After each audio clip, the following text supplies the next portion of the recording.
It's the Brian Lehrer Show on WNYC. Good morning, everyone. Hey, we'll start today with a brief announcement and program note. Ask the Mayor is coming back to the Brian Lehrer Show.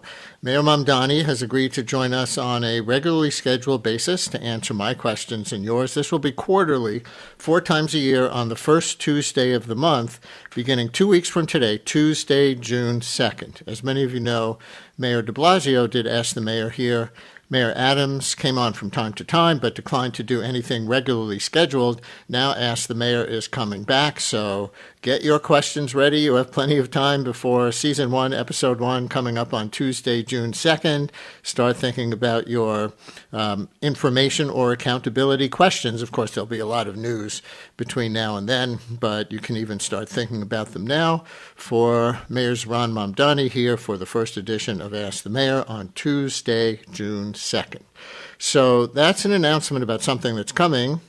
Now let's talk about something that's going. This Thursday night will be the final episode of The Late Show with Stephen Colbert on CBS. Many of you know that.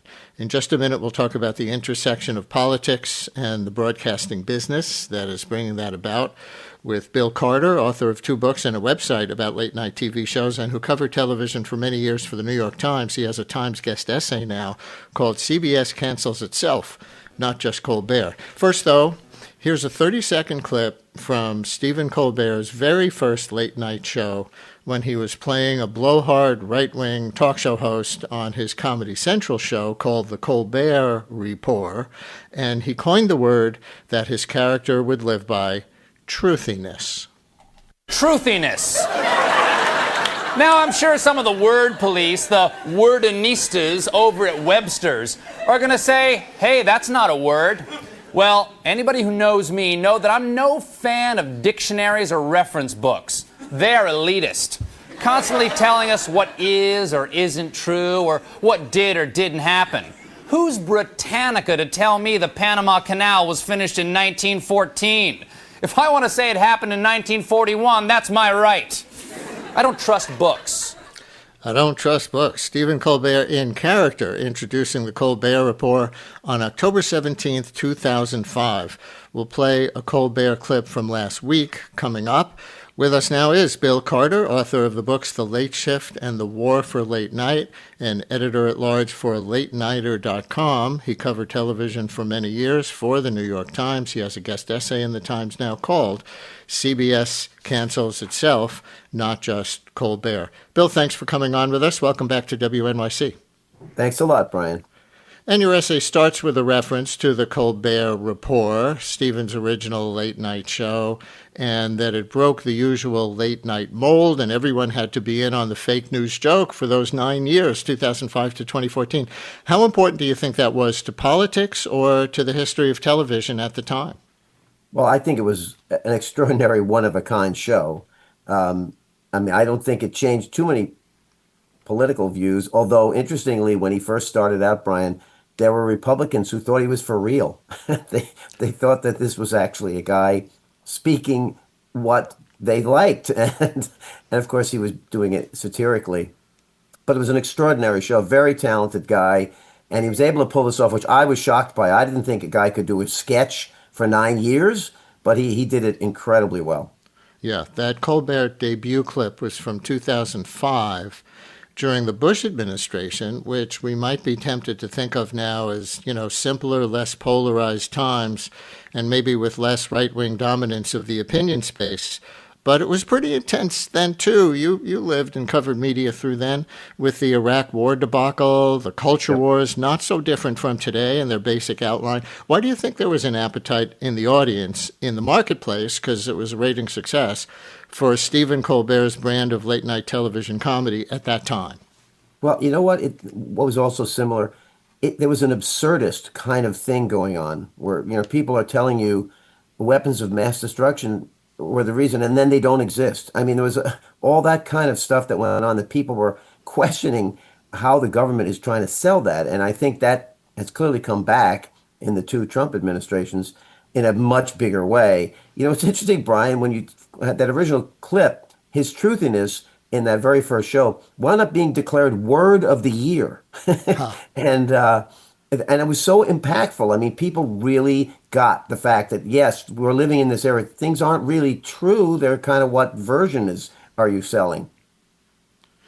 I had the privilege of being a guest on the Colbert Report one time. It Ah, was in November 2013, the day after Bill de Blasio was elected mayor of New York City. So my designated role was to be the straight man journalist who was explaining to the rest of America why New York would hire this Marxist, quote unquote, right, after 20 years of Giuliani and Bloomberg.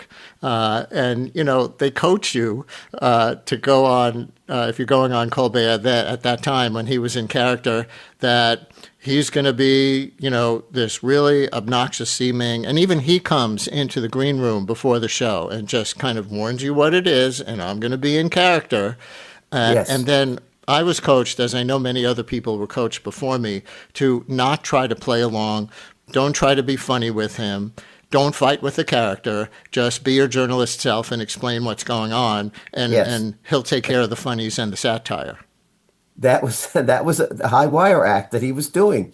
And if as a journalist I would interview Stephen Colbert, he would be the character. He stayed in character to an extraordinary extent. And I have to say, the guests who played along, I mean, who did the right thing. It was quite an experience because you're not really talking to this real guy. You're talking to this sketch. It was amazing, amazing performance.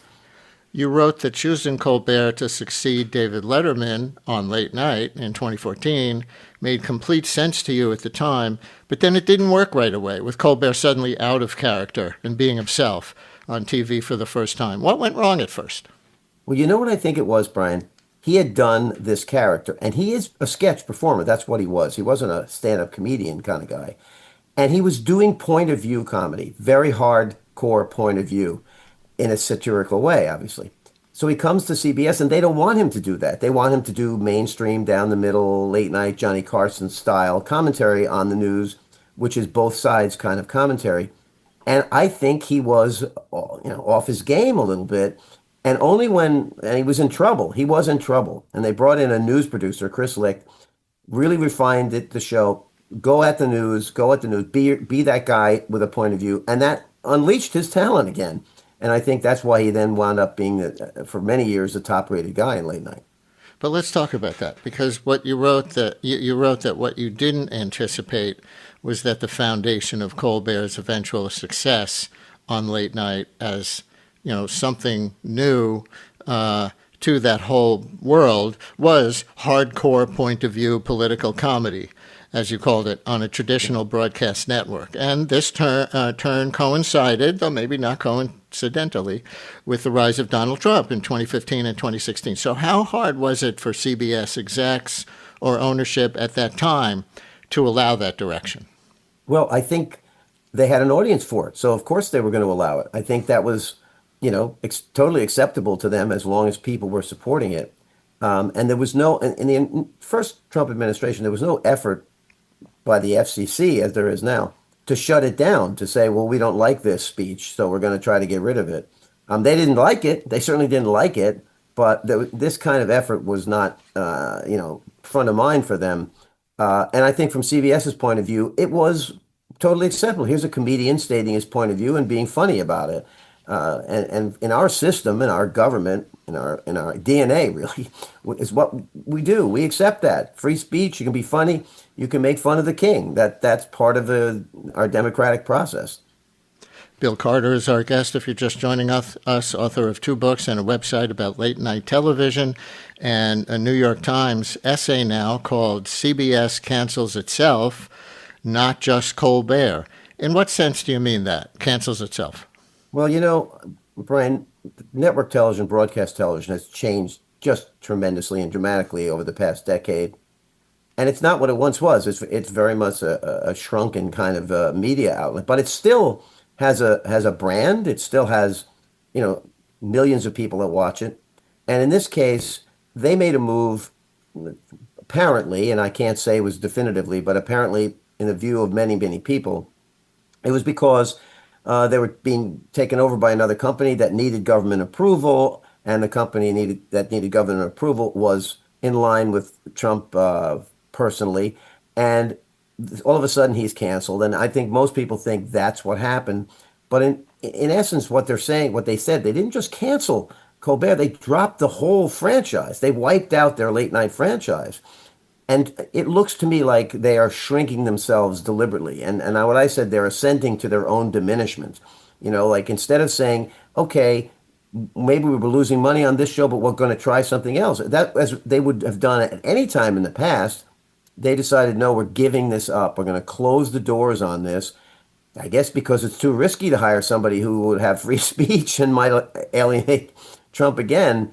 So essentially, they hurt themselves. My opinion, they really hurt themselves by doing this and sent a message to the public: we are not what you think we are. We are not what we used to be. But I don't fully understand yet, because why not replace him with a more conservative or more compliant host, like CBS, to many people's eye, has now done with who's anchoring the CBS Evening News, or the way 60 Minutes is being produced? Well, in both those cases, Brian, CBS has been hurt by that. They've been hurt by putting someone favorable to the administration in the job. I don't think people want that. The vast majority of the country does not want a yes person delivering the news who's just giving we don't have government-supported news like some countries do, like North Korea or something. We are supposed to have an independent voice, someone who doesn't necessarily agree. And yes, they could have hired another comedian to try to keep the show going, but the chances are the comedian would make fun of the president because that's what they do. Even if they're going to make fun of a Democratic president, and every president has to take it, they would, of course, make fun of Trump, and Trump gives them a lot of opportunities for that. So I think they just didn't want to take the risk again. Why do it? Why risk it if it is a challenged financial model, which it is. It's a challenged financial model. A lot of people watch these shows online, and there's no monetization of that. They can't get any money out of that. So they're left with a shrinking audience, and it's hard to sell advertising for that.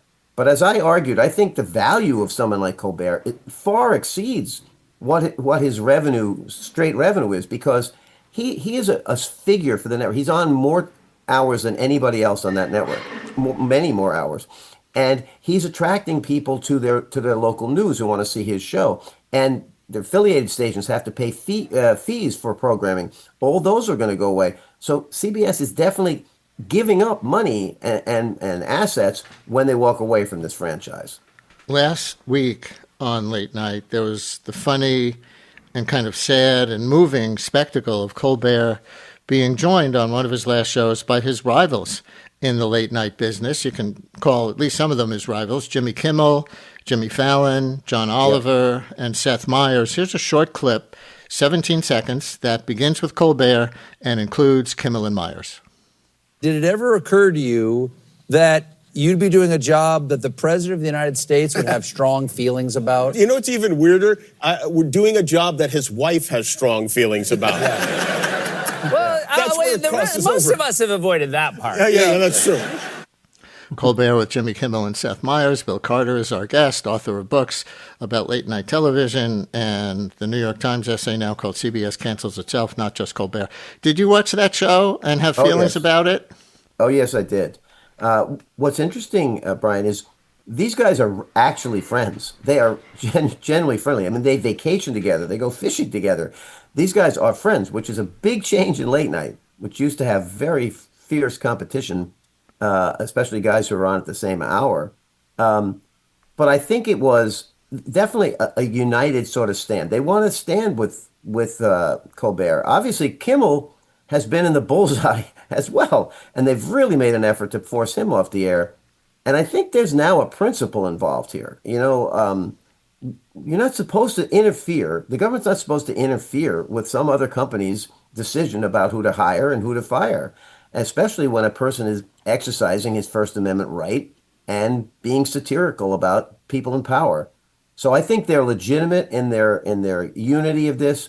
And there was, of course, a little sadness to it and outrage, as Jimmy Kimmel said about it. They feel like it's kind of an us versus them thing now. And being together maybe helps them a little bit, at least in the message that they're putting out. So I think it's going to be very interesting to see what happens from here. CBS is not going to have anybody like that on the air. So now you have basically, two networks with late night shows, and then cable people with people like John Oliver and Jon Stewart. Listening to all those hosts, and you could add Jon Stewart, who helped bring Colbert to prominence originally.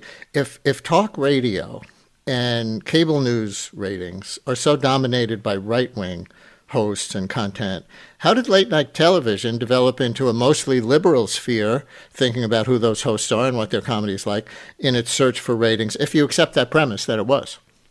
Well, I think everybody would recognize that most entertainers, most actors, most singers, and most comedians are not right-wingers. They have a different outlook on the world. I mean, if you're a comedian, you're not supposed to punch down. You're supposed to punch up. That's what's funny. So your natural bent, if you're a comedian, is to make fun of power, is to go after power and the powerful. And you're going to find it really hard to find a lot of comedians who are right-wing and very funny and very well respected in the business. There just aren't many of them. So it would be very unusual, I think, to say, okay, now we're going to find this one comic who's got that point of view. I mean, there's a guy on Fox News who does a show which, purports to be a late night show. It's actually on at 7 o'clock on the West Coast. It's sort of an odd configuration to be a late night show. But he's essentially just another Fox voice. He's not a comedian per se. He's still talking sort of the same message as the whole conservative network. You're just not going to find them. I mean, the entertainment world is not full of conservative people. And the ones that are there tend to be not particularly very popular now, like someone like Kid Rock, who's been, not a major figure in the music world for 30 years or something. So it wouldn't be easy for them to do it if they wanted to do it. So last question. Colbert is still a huge star, and now he inspires, I think it's fair to say, extra admiration in many people because of all this we've been talking about. Could his next act, using modern platforms, I know he does a podcast already with those same other late night comedians we were just playing the clips of, but using modern platforms, be even bigger than late night, which was on old school CBS? It's possible. I mean, it's very interesting. I'm not sure. I don't think Stephen knows what he wants to do. I think a model is, interestingly, Conan O'Brien, who has made his podcast enormously popular. And, he's arguably bigger than he's ever been because he's hosting the Oscars and everything.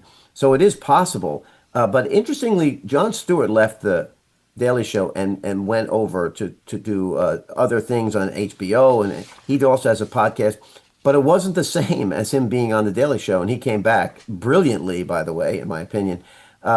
So I think there's still something to do, a real televised show where you can show graphically, what's going on and basically use a visual medium for comedy too.